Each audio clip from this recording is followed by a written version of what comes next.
Почему уже 10 лет не появилось ни одного нового вора в законе?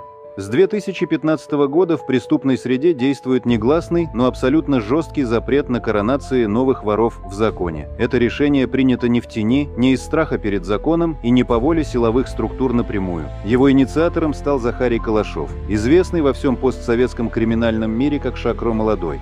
На тот момент он находился на свободе и при этом обладал достаточным авторитетом, чтобы навязать свое решение всей системе. Официально поводом к мораторию стало желание сохранить структуру в живых. Неофициально, уже тогда стало ясно, государство готовится к более агрессивной атаке против криминальной вертикали. Началась охота не на дела, а на сам статус. Мораторий был впервые озвучен на воровской сходке в Ереване в 2015 году. Его суть была проста – временно прекратить любые коронации, пока система не адаптируется к новым реалиям. Тогда еще не существовало статьи 210.1. Уголовный кодекс Российской Федерации, но сам подход к понятию «вор в законе» уже менялся.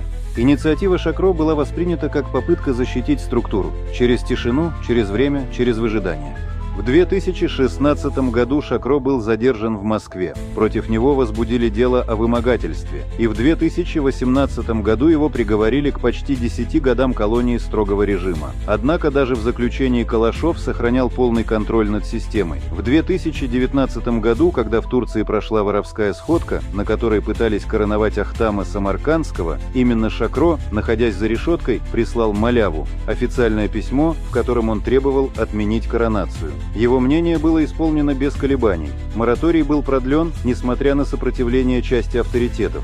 Примечательно, что в апреле 2019 года в России вступила в силу статья 210.1 «Занятие высшего положения в преступной иерархии». Теперь сам факт признания своего статуса вора в законе стал уголовным преступлением. По сути, государство легализовало борьбу не с действиями, а с понятием.